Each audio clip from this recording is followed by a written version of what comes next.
Hi, I'm Chris from Future Music Magazine, and we're here with Amos from Hi. Moog. So we're here to show off the new Moog Sub Phatty synthesizer. And I'll go through some details and try to answer some questions that folks have out there, and just introduce you to this wonderful instrument. So this core of the instrument is the Moog oscillators. We've got two oscillators here that are continuously variable in their wave shape, and the octave range spans from 16-foot to 2-foot settings, so this is a full-range musical instrument. It's amazing in the bass range, but it also does searing leads, effects, percussion sounds as well, so no worries about pitch limitations. The two oscillators are joined by a sub-oscillator, which is an octave lower than oscillator 1. It provides a fat, thick analog square wave that you can bring in to round out your tone, deliver deep, low end, or just fatten out a good lead sound. And so with your two main oscillators and your sub-oscillator, we also have additional inputs to the mixer of a specially voiced noise circuit. It's pure analog noise directly into the signal path when you need it. And there's an external audio input as well, so you can run any other sounds in your studio through the Moog filter with multi-drive. And that's a great way to take digital sounds, samples, drum lines, and just punch them up and give them a juicy analog vibe that sounds really good.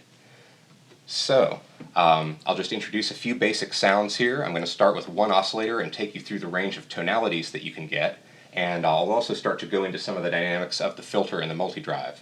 So we're going to start with oscillator 1, and we have a simple triangle wave here. And I'd like to pause for a moment and point out that the triangle wave on this particular synth, it uses the same wave shaping circuit as the Voyager and the Little Phatty circuit designed by Bob Moog.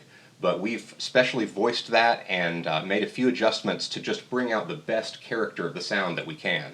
So the triangle wave here is exceptionally pure and smooth, very, very rich, but not buzzy at all. So you can open the filter all the way up, and there's just this very, very smooth, pure tone. And there's enough harmonic content there to give the filter something to work with, but it's so smooth that you can just open it all the way up, and you don't hear any harshness at all. It's just pure analog silk. And but you'll hear, with the filter all the way open, as we rotate the wave shaping control, we start to get into sawtooth and square sounds that definitely have a lot of attack and edge and bite to them. So right there's your classic analog sawtooth. And you can hear with the sawtooth waveform, you start to get a lot of high frequency content that really gives the filter something to work with. So you get your classic 4-pole filter sweep here. And then as we go into the square wave, you can hear that fat, hollow, buzzy sound. I'll drop it down an octave or two so we can hear the bass. That would be up. That would be down. And there's also plus and minus octaves on the keyboard, so you can very rapidly switch back and forth to cover a very wide range on the keys.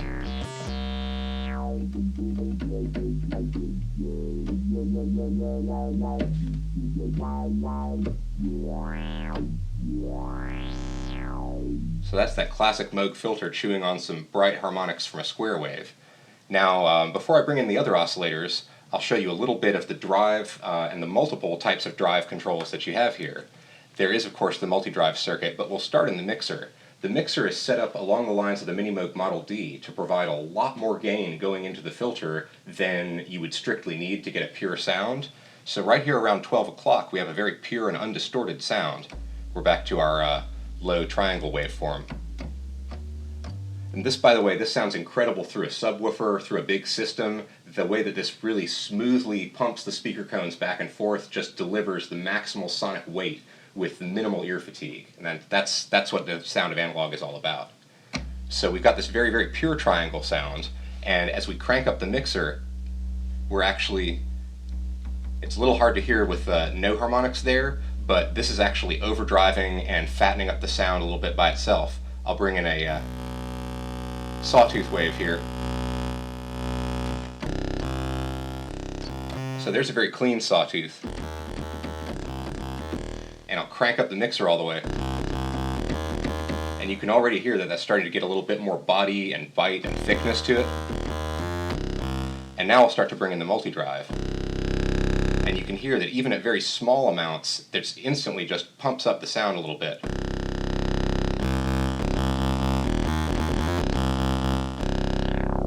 And then as you crank up the multi-drive further, you start with this very sort of tube-sounding, rich, round overdrive. And then as you crank it up still further, it starts to get into a truly cranked, buzzy, ballsy kind of sound. And as we bring in the resonance, you can really start to hear it scream.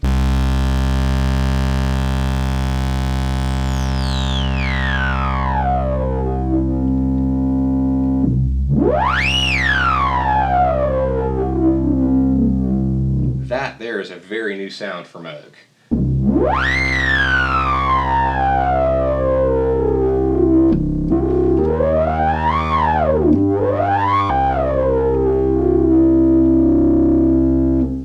I'll just take a moment here with that particular sound dialed in, and we'll show off some of the modulation section right quickly.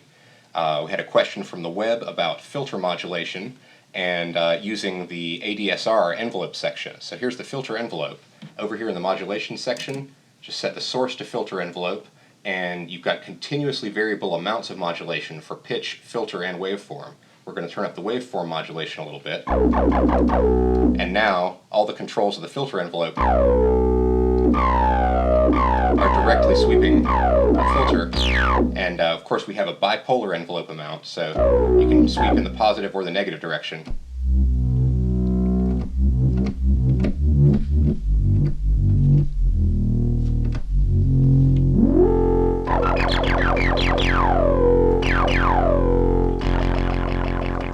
And you can hear the drastic variation in tone you get as the multi-drive is turned up and down.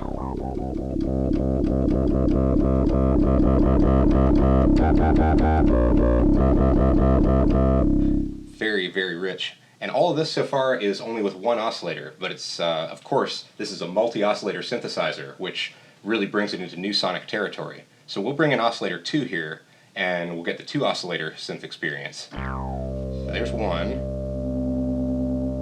and there's the second, and you can hear that rich beating of one oscillator against the other. I'll open up the filter even more, and now you can hear the harmonics slowly shifting.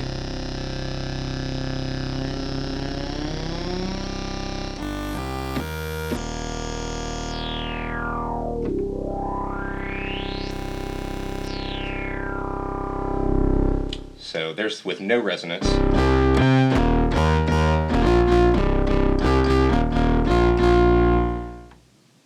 And we'll get that back into unison.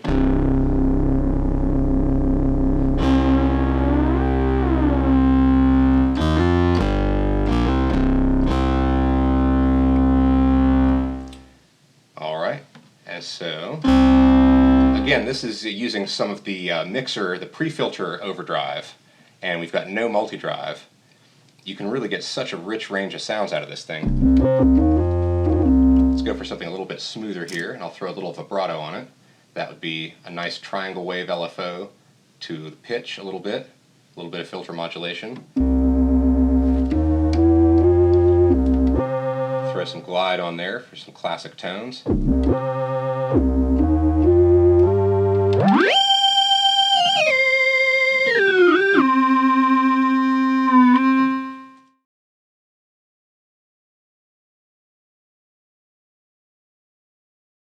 And now I want to get a little bit more in depth and go under the hood and show off some of the additional features that are not obvious on the surface. Of course, one of our #1 goals with the Sub Phatty was to give you a lot of hands-on control right here on the panel. Every knob does exactly what it says it does and just gives you immediate sound sculpting ability.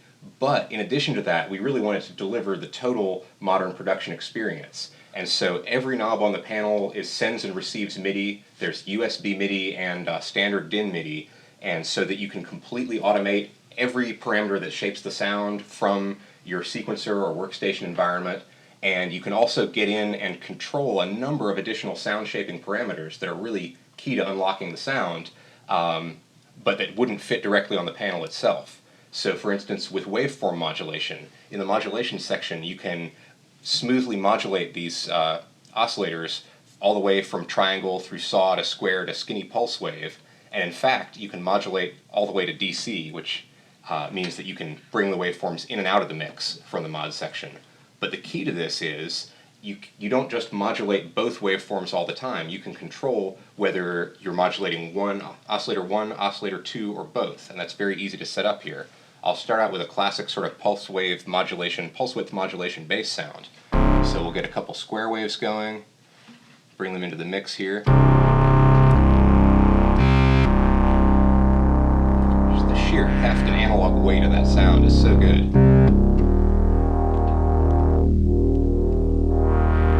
So that's with no modulation, it's just the two oscillators phasing against each other. We're going to bring in some modulation here to the waveform.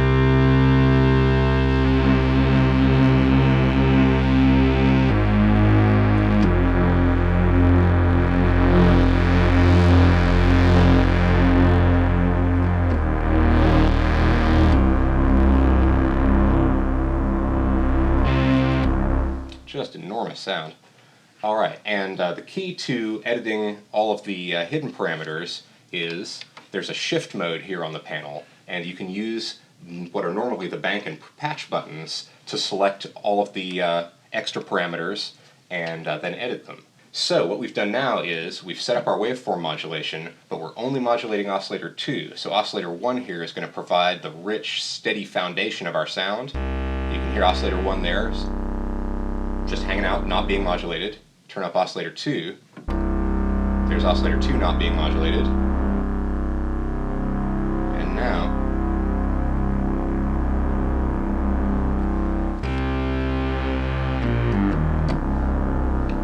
turn down the amount of modulation just a little bit.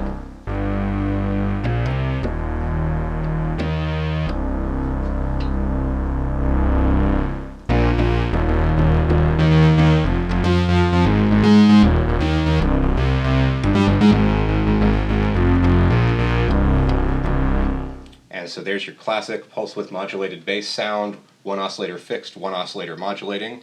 And in addition, you can also, as you're playing, you can modulate the waveforms, change them around. One of the keys to an analog synthesizer like this is that whether you're playing it or whether you're running a sequence into it, you're able to get in hands-on and make little tweaks and changes to the sound to enhance the emotional intensity. These little changes are what brings the sound to life and allows you to put your own kind of mojo on it and put your own intent into the sound in a way that listeners really react to and respond to.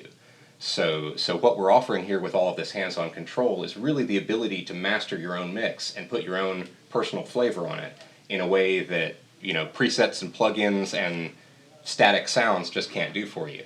And the ability to reach in and make that sound your own is really vital.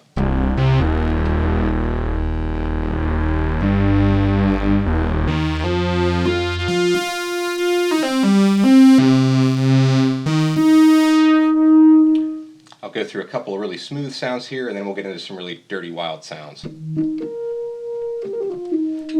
This is with the 4-pole filter. I'll turn the resonance up a little bit, turn the multi-drive down, and turn the cutoff down. And so that gives us the smoothest sort of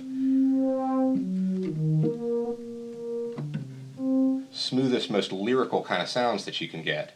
But it's important to note that this filter is configurable. You've got the classic 4-pole Moog filter, but like the other members of the Phatty family, you can also select the filter poles, 1-pole, 2, 3, or 4-pole mode. And what that does is it lets different amounts of the harmonics through as you're turning the filter up and down. So a 1-pole filter is much edgier, rougher, and grittier, and 4-pole is the opposite extreme. It's the smoothest, moogiest kind of buttery sound that we're well known for. But because you have all those different flavors available, this is really like a sonic chameleon. It can make classic Moog sounds, and it can also go way out into the future. So once again, that's an under-the-hood feature. We go here and adjust the filter poles, and you can adjust this live while you're playing, which is really nice. So set up a nice sound like we've done that's really smooth here. And then, so that's 4 poles, and that's 1 pole. And so now a 1-pole sound, you get even more harmonics, and it reacts really well with the multi-drive. So this is where we're going to get into more gritty sonic territory.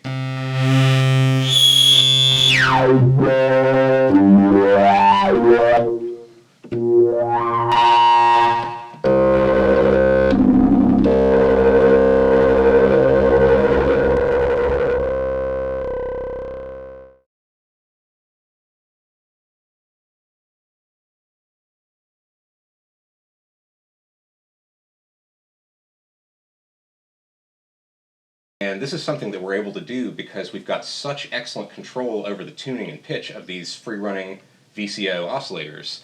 But we're actually able to set an offset between oscillator 1 and 2 in hertz, which means cycles per second. And what that means is that the frequency of beating between the oscillators you can control exactly. From almost none to more than you need, but you set up an amount of phasing between the oscillators, and it sounds the same as you play up the keys. And this is a real innovation because on a standard volt per octave analog synthesizer, you adjust your oscillator 2 frequency for a certain amount of beating, then you play an octave up and it's beating twice as much and it sounds out of tune. And there's nothing you can do about it except to split the difference and play in a range where it doesn't sound so bad. But you always have this issue where the amount of beating that you get changes from note to note to note. And with this oscillator 2 beat frequency adjustment, you don't have that problem. You set an amount of beat frequency and it's the same on a low note as it is on a very high note. And that just gives you really nice control over the harmonics of the sound and the texture that it has, especially down at very low frequencies, where just a little bit of beating totally changes the sound. And we also have a feature here, oscillator gate reset, which actually restarts the phase of the oscillators on each note. And this is really good for harder, punchier bass lines. When the oscillators are free running, they go in and out of phase with each other. And so some notes are louder than others, some have more harmonics, and some have less, as the oscillators roll in and out of phase with each other in a natural relationship. When you turn on VCO gate reset, it resets oscillator 2 and oscillator 1. It resets their frequency with each note, so you get this very, very consistent punchy sound. By combining VCO gate reset with the beat frequency, you can control how this note evolves from the attack with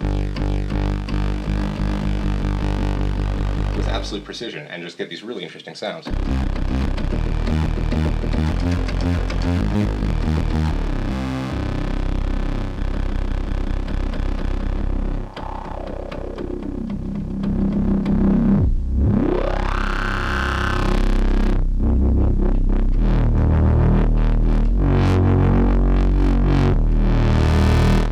Now, instead of tweaking that by hand, let's get an LFO on the filter amount. Lots of people like LFO to filter.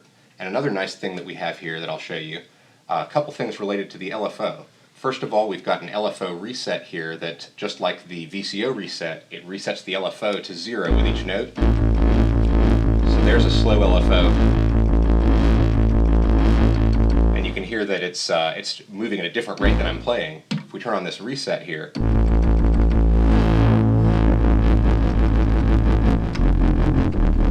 what we're doing is we're making sure that the LFO starts its wobble at exactly the same point with each note. And you can turn that on and off as you need to get different effects.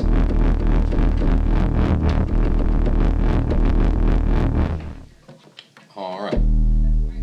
Let's get a nice pure sound going here. There we go. That's starting to go whoop whoop whoop. Not a bad thing. Alright, and so this now is 2 triangle waveforms.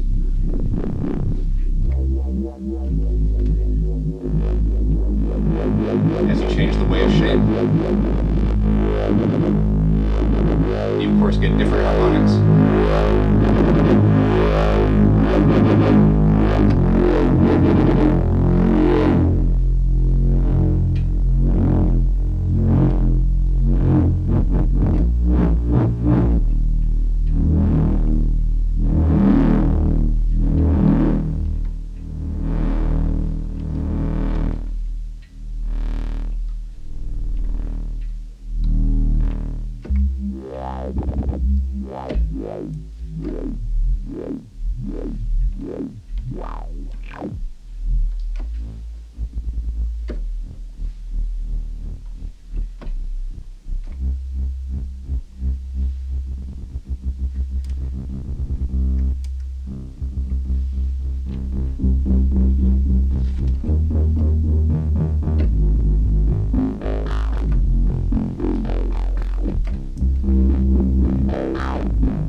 Additionally, a couple other controls that you have for the LFO I'll go into right quickly. There's an LFO range. On the panel you can go from 0.1 hertz to 100 hertz, but we have control over the range on that, and the full range is actually 0.01 hertz, which is about 10 seconds per cycle, to 1,000 hertz, 1 kilohertz. And that's divided by decade. You've got a low range, a medium range, and a high range, so that you never have to try to sweep across too much range with one knob movement, which would make it too tweaky. This way, it keeps it in the ideal range for tweaking. And so additionally to that, you also have LFO key follow, which means that the LFO can either run at the same speed regardless of what pitch you're playing, or the LFO can actually follow the pitch that you're playing musically. So it's offset by an octave, how fast it's running when you play in octaves. Okay, so now we have a fast LFO.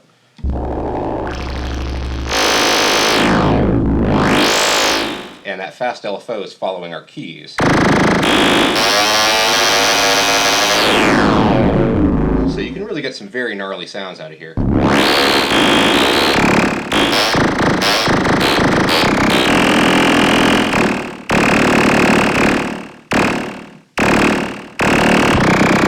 Oh, I see my problem here.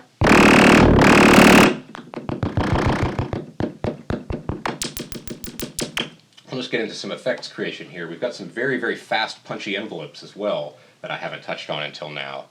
And so you can use those whether you're making bass or lead or effect sounds. You can totally shape the dynamics with really good hands-on control here. So there's a very quick little stab.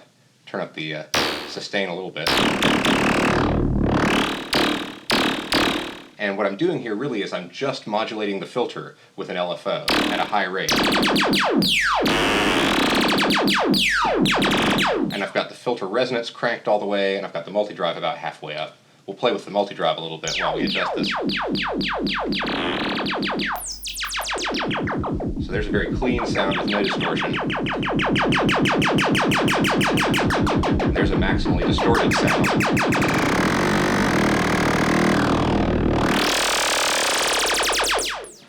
And you can actually use this in combination with the oscillators and dial in pitches that are consonant with each other. So we'll turn up the oscillators here.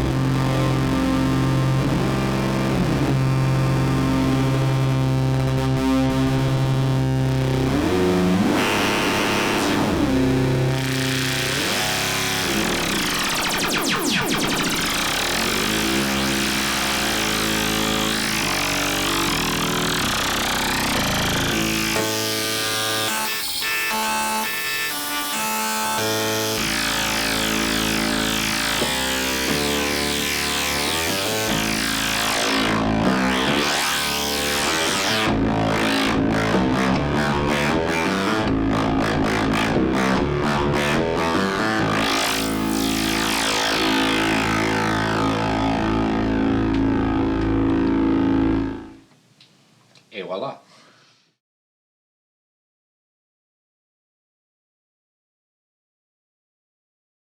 So in fact, we're really doing everything that we can to make sure that this is as easy as possible for anybody to integrate into their studio, whether they've got a huge room full of amazing equipment or just a laptop and an audio interface.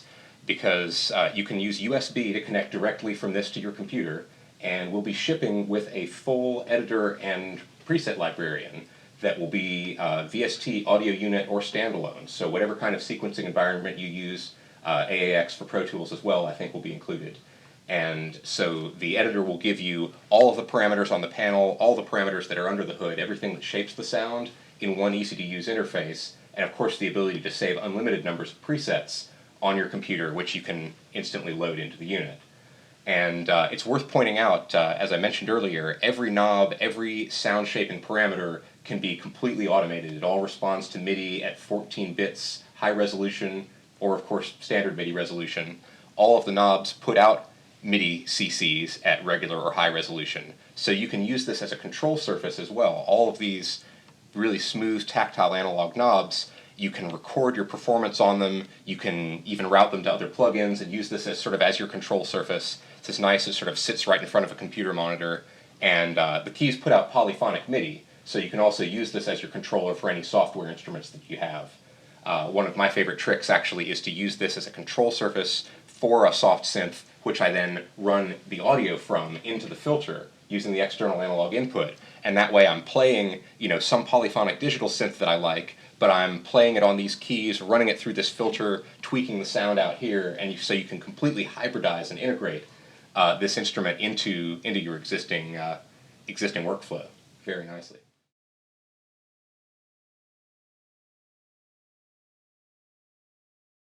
I'd like to also take a moment to point out the control voltage features on the side. We have control inputs for gate, pitch, filter, and volume CVs. So if you're working in a modular or fully analog environment, analog sequencing, anything like that, you can completely patch this into that sort of system and play the pitch and gate and modulation entirely voltage controlled. So if you want to use MIDI, you've got full MIDI implementation. If you want to use voltage only and no MIDI, we're fully compatible in that realm as well.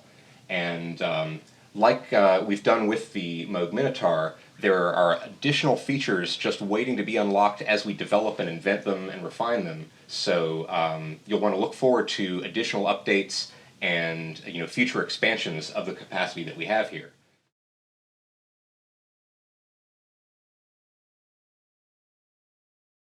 You can get some very, very classic percussion and kick sounds. There are multiple ways to do it. The easiest and most common way is with the resonant filter. So you can turn the resonance all the way up, turn the cutoff all the way down, turn off the oscillators in the mix, and now you're using the filter envelope to sort of sweep the tone produced by the filter and get that down into the bass range. And now your envelope is controlling the sound of the kick. You can go from everything from very sort of big and boomy, and as you turn up the multi-drive, of course, you get more of that nice distorted boom sound. And you can turn up the amount of sweep. So you can get anything from a very tight kick to a very big sort of booming sound. Let's get that going here. Oh, that's so low it's gone away.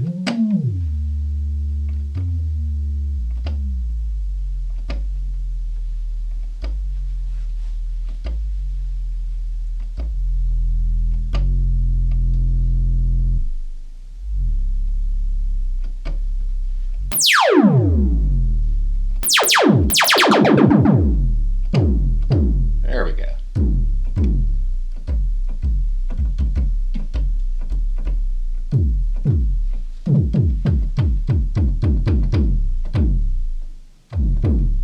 And of course, if you want to bring in some more sort of snap, clap kind of percussion sounds, that was with just the filter by itself. You've also got this nice noise source here, and so you can do everything from your classic white noise sweep, and as you bring in the resonance, you get a very different sound from that as well.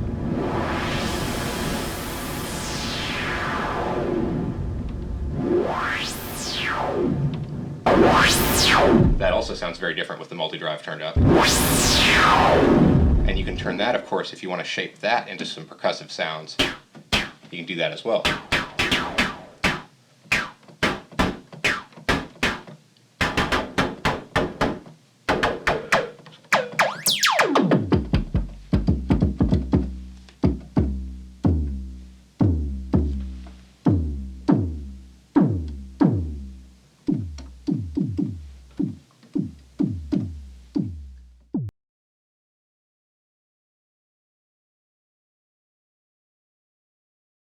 Quickly, we've just sort of grabbed our iPhone and a Drum Machine Legends app, which is fantastic. We've made a cruddy little beat, but we're going to make it better by driving it through the filter. That's right. So we've taken this beat, we've run it into the audio input on the Sub Phatty, and so there's the basics of our little beat. Point being, we can now run this through the filter, we can add the multi-drive, turn up the resonance, add some LFO modulation.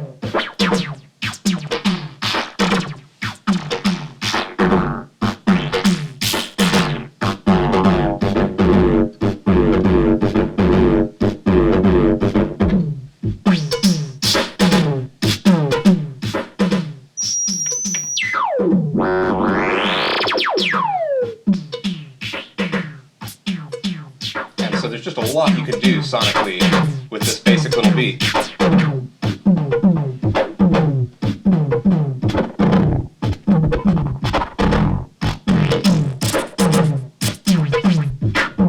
And so on. I think we're still on one pole filter mode too, which is even, there we go.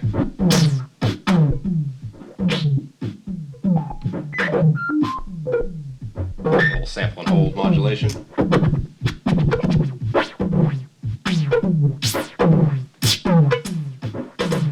And like so. So takes your simple beat, add some extra flavor, add some analog saturation and richness, and you're in good shape. It's a lot of fun. And there you have it. And when is shipping expected? I believe we're planning on shipping beginning of March. Production is already getting underway, and so we should be getting these out very soon. Okay, great. Well, thanks very much. Absolutely, my pleasure.